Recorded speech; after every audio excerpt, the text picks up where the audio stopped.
Hai, perkenalkan nama saya Elga Santika Bersumiring, NIM 24602091 dari kelas C, mata kuliah Hukum Islam. Di sini saya akan membuat video tentang yang pertama definisi perkawinan dan dasar hukum, yang kedua syarat-syarat perkawinan, yang ketiga larangan perkawinan, dan yang keempat pencatatan perkawinan dan akibat hukum terhadap perkawinan yang tak dicatatkan. Pertama, definisi perkawinan dan dasar hukum. Definisi perkawinan adalah ikatan lahir batin antara seorang pria dan seorang wanita sebagai suami istri dengan tujuan membentuk keluarga atau rumah tangga yang bahagia dan kekal berdasarkan keutuhan yang Maha Esa. Dasar hukum di Indonesia, dasar hukum perkawinan adalah Undang-Undang Nomor 1 Tahun 1974 tentang perkawinan. Selain itu, peraturan ini juga didukung oleh komplikasi hukum Islam untuk masyarakat muslim. Peraturan ini mengatur syarat-syarat, tata cara, dan hak serta kewajiban suami istri. Yang kedua, syarat-syarat perkawinan.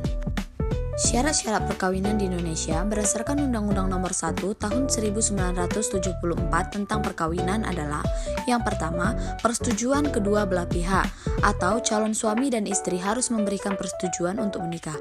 Dan yang kedua, usia minimal. Calon suami minimal berusia 19 tahun dan calon istri minimal berusia 16 tahun dengan izin orang tua atau wali untuk yang berusia di bawah 21 tahun.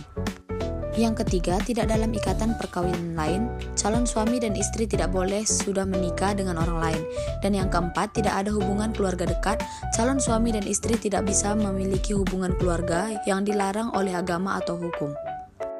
Dan yang ketiga, larangan perkawinan. Larangan perkawinan di Indonesia berdasarkan Undang-Undang Nomor 1 Tahun 1974 tentang perkawinan meliputi: yang pertama, perkawinan sesama jenis. Tidak diperbolehkan perkawinan antara dua orang dengan jenis kelamin yang sama. Dan yang kedua, perkawinan poligami tanpa izin. Poligami hanya diperbolehkan dengan izin pengadilan agama dan memenuhi syarat tertentu. Dan yang ketiga, perkawinan dengan orang yang sudah menikah. Tidak diperbolehkan menikah dengan orang yang masih terikat pada perkawinan lain. Dan yang keempat, perkawinan dengan keluarga dekat. Dilarang menikah dengan keluarga dekat seperti adik kandung, kakak kandung, orang tua, anak kandung, dan lain-lain. Dan yang terakhir, tentang percatatan perkawinan. Percatatan perkawinan adalah proses pencatatan resmi perkawinan oleh pejabat yang berwenang, biasanya di kantor catatan sipil atau kantor urusan agama. Pencatatan ini penting untuk memberikan bukti sah perkawinan dan memberikan perlindungan hukum bagi pasangan suami istri. Akibat hukum perkawinan yang tidak dicatat. Jika perkawinan tidak dicatat, maka perkawinan tersebut tidak memiliki kekuatan hukum yang sama dengan perkawinan yang tercatat. Akibat dapat meliputi: yang pertama, tidak sah di mata hukum perkawinan, tidak memiliki status hukum yang jelas. Dan yang kedua, kewenangan anak yang lahir dari perkawinan tidak tercatat, mungkin mengalami kesulitan dalam memperoleh status kewarganegaraan. Ketiga, hak waris. Pasangan suami istri dan anak-anak mungkin tidak memiliki hak waris yang sah. Dan yang keempat, perlindungan hukum. Pasangan suami istri tidak memiliki perlindungan hukum yang sama dengan pasangan yang menikah setelah sah. Pencatatan perkawinan sangat penting untuk memastikan hak-hak dan perlindungan hukum bagi pasangan suami istri dan anak-anak mereka.